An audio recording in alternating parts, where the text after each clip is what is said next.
what's going on, homies? It's your boy Stump back from the OPTC video, and in today's video, it is March 2025, which means February's over, and we are balls deep into the worldwide celebration. And in today's video, we're doing our Sugo tier list that we like to do every single month. Now, I'm used to do endgame tier lists, and look, I might look at sort of morphing the tier list just to do one, because it does get a little bit finicky trying to do endgame tier list, regular tier list, all that fun stuff, just sort of depending on what you guys want to see. Now, when it comes to OPTC, we are, like, in a very, like, what's the word I'm looking for? We're locked in on a content cycle. There's not much wiggle room when it comes to content. We have Grand Party and PvP.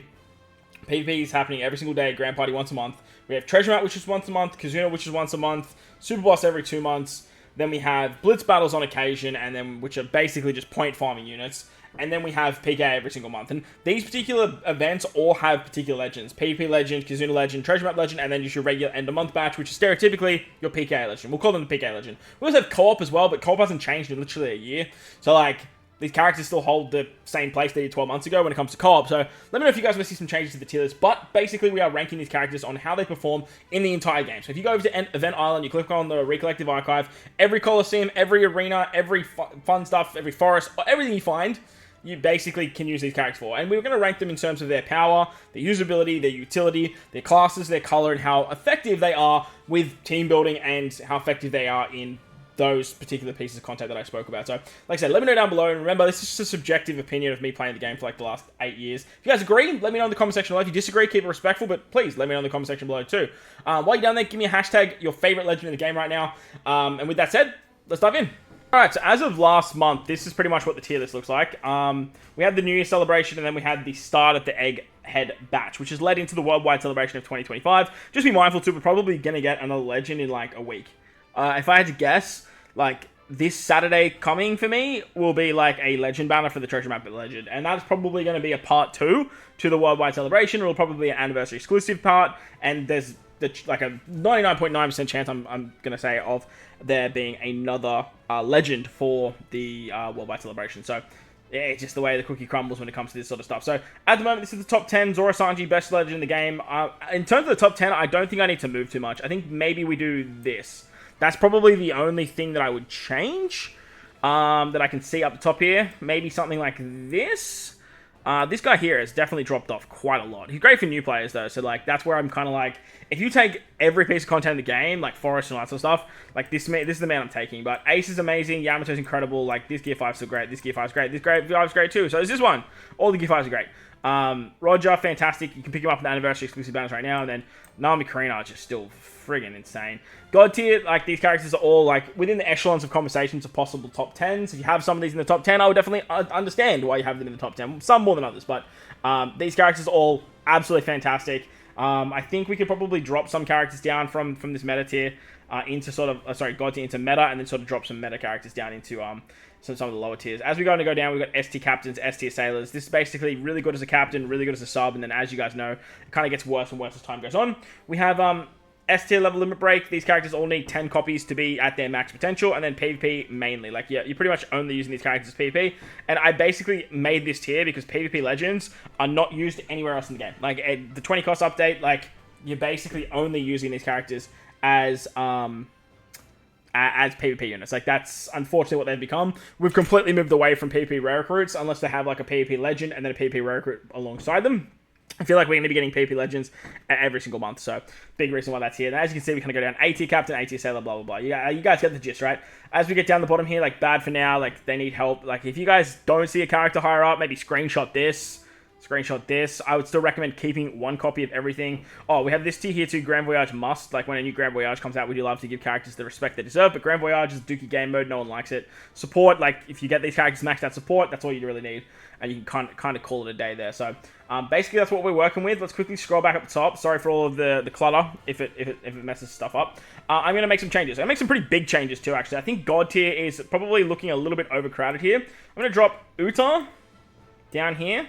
Uta's utility is fantastic, but, like, she's not really working within, like, a captain range. Like, she's great for Tensei Kazuna, that's probably about it. Same with Ace and Yamato. Ace, Yamato are fantastic, but, like, I don't really see them being, like, a staple too much anymore as, like, a pinnacle-based unit. Yamato as well. Yamato's just, like, I've never really found a place to run this Yamato anymore. Like, this Yamato just takes the spot every single time. Yeah, unfortunately, it is what it is. As for the rest of the stuff, this Yamato's definitely still holding her own with the attack boost and the damage reduction buff that she gives. This card is still fantastic. Like, all these characters here are still absolutely amazing, in my opinion. I'm probably going to bring Sabo up. I don't know if this is just a product of Sabo being, like, so good for the content that we've had lately, but Sabo has just been, like, showing how valuable he actually is within content, because we've had so much Special Bind, we've had so much burn. The conditional buff isn't really why you're using him. You're basically just using him for, 1, his tandem orbs, and 2, for his Special Bind removal. Like, it's a really nice combination that has worked so well over, like, the last month, I guess. As for this meta tier, I do want to leave some of these, like, pinnacle characters like Toki, Robin Jinbei, and Shiroshi Mancherry.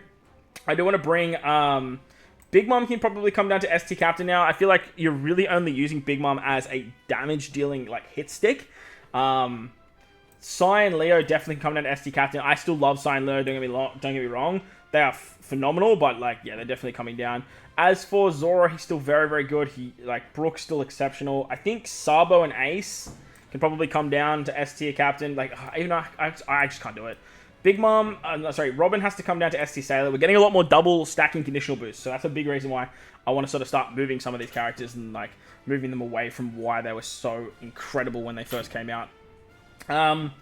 As for everyone else, like Shanks, look, Shanks can still hold the meta, like, because slashes are still so friggin' good, man. Momo's still incredible.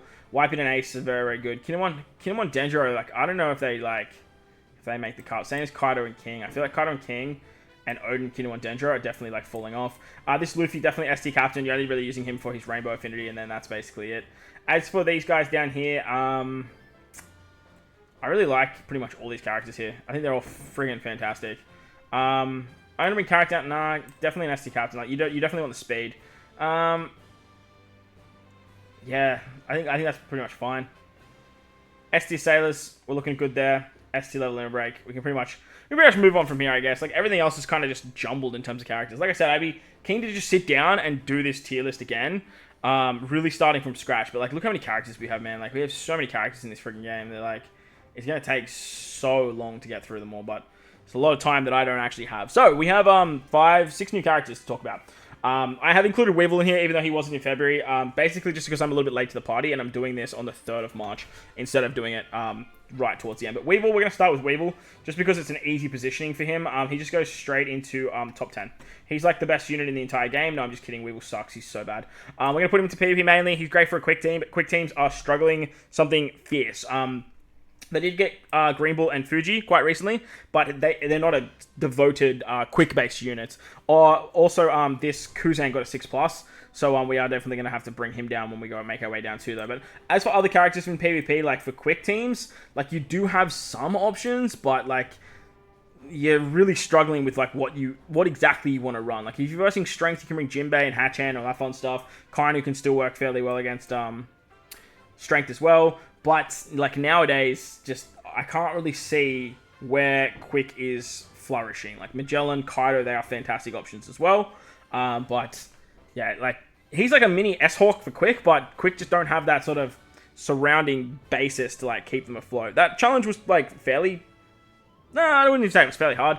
Like, it had its challenges, I guess. I took a couple strength units and they struggled a little bit. But besides that, like, Weevil's just hitting like an absolute truck. If you have 8 characters, he can completely remove any attack down debuffs, which is actually pretty good because my Free Spirit team has a lot of attack down debuffing. And Weevil's special will basically just remove all of that. When I'm talking a lot of attack down debuffing, like, I'm slapping the enemy for like minus 21 attack down. So that ability alone is actually pretty impressive. But the damage is really why you want to have him here. Talking about Kuzan now, we'll put Kuzan down here for Need Love. We'll get rid of him a little bit later. We're going to bring up the 6+ Kuzan. Now, 6+ Kuzan obviously has a level limit break as well.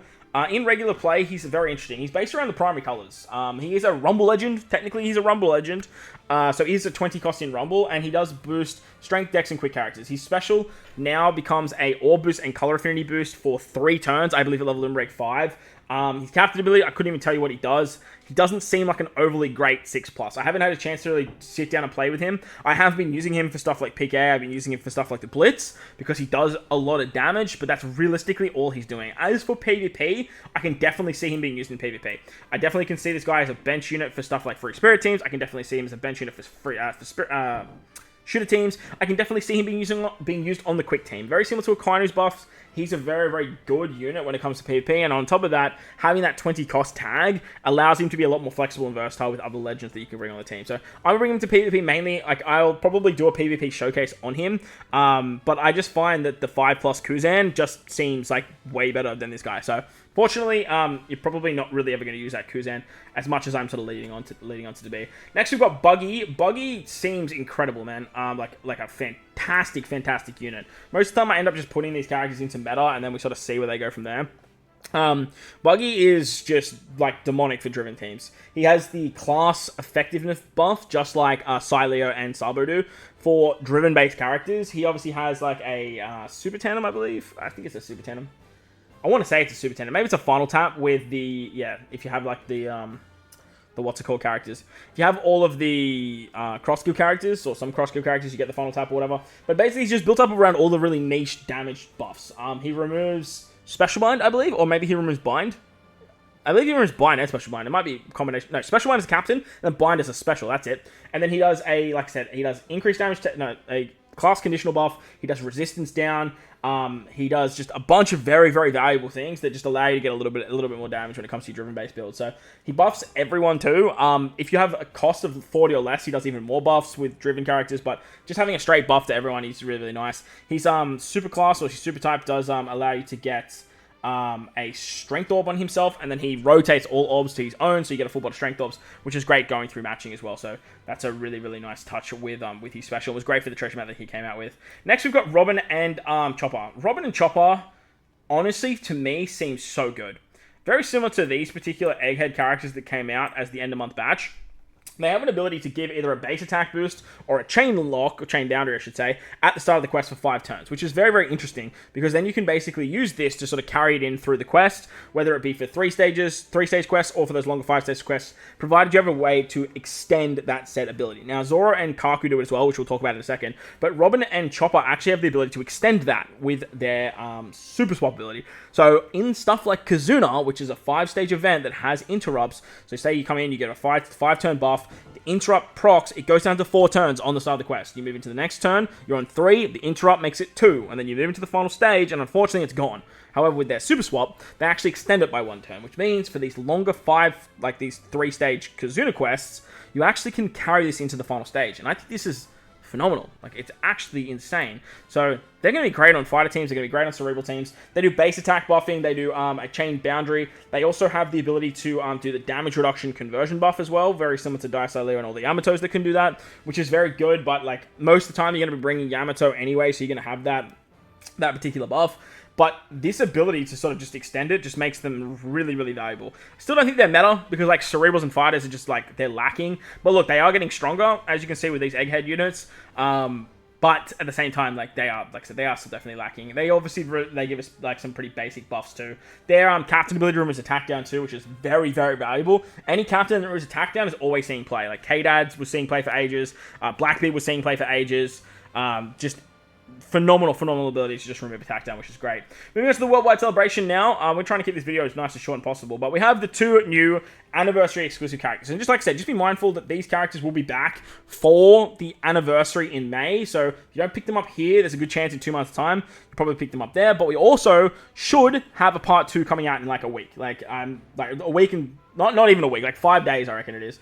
We'll probably see characters in 4. Like, it's just gonna be crazy. So we'll start with Luffy and Luchi. Luffy seem pretty interesting. Another captain shift mechanic character that have the ability to remove special reverse in their captains. They're very interesting because they boost dex, quick, fighters, shooters, slashers, and free spirit in their captain ability, which is very, very interesting.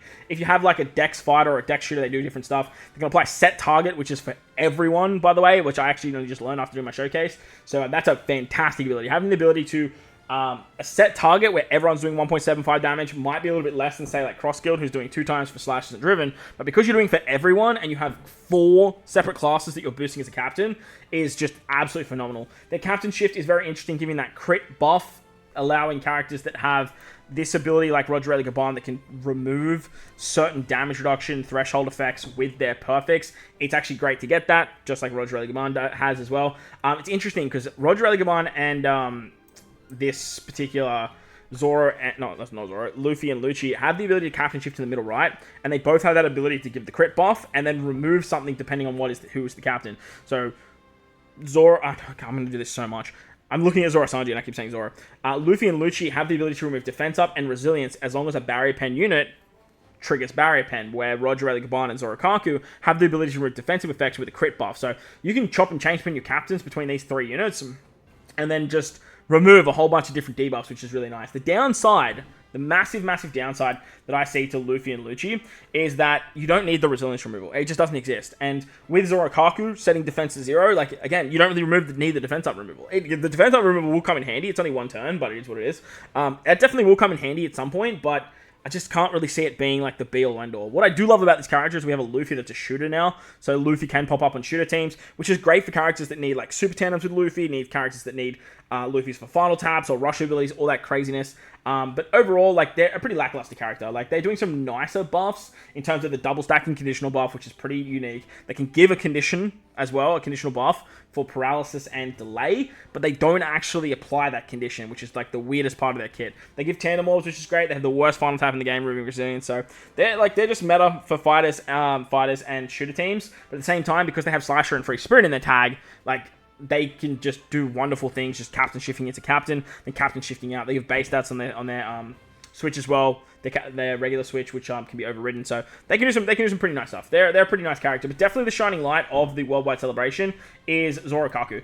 Zoro Kaku are fantastic, man. I think Zoro Kaku are just a demonic base unit. Unfortunately, we are sharing the name with Zoro Sanji, and that is the biggest drawback to this particular character, because you can't run them alongside Zoro Sanji, and the fact that they're a slasher means that does make it a little bit tricky. But what I do love is the same thing as Luffy and Luchi. They have shooter in the tag, and when they're on their dual form, they're a slasher shooter, so you can bring them on a shooter-based team, and then you can just not worry about Zoro Sanji. Yeah, sure, Zoro Sanji can just make everyone free spirit slashers anyway, but you have this option with another character that does not the same stuff as Zoro Sanji, but something kind of similar without the class swapping action. So their switch ability removes 1 turn of attack down, their sailor removes 1 turn of attack down, their special removes 6 turns of attack down. So they can remove a lot of attack down, and just like the Egghead batch that came before them in the Kazuna and the last month batch, depending on who you start as, you get a particular buff. Now, for Zoro, you get a conditional buff against defense down and burn, I believe. And then for Kaku, you get a conditional buff against defense down and increased damage taken. It's one or the other, and then like vice versa. Both of them have defense down in that. So you can't stack 2 of them, so running 2 Zoro Kakus just doesn't make any sense.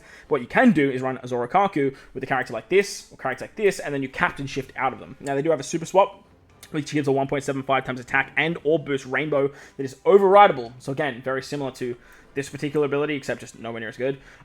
They also again remove that 1 turn of attack down too, which is pretty nice on their swap and their super swap. Their regular swap just gives the attack boost, which again, it can be pretty handy for characters that like say, oh, if you have an attack boost, then I do this, which is like a lot of very powerful characters in the game, like, you know, like these characters right here.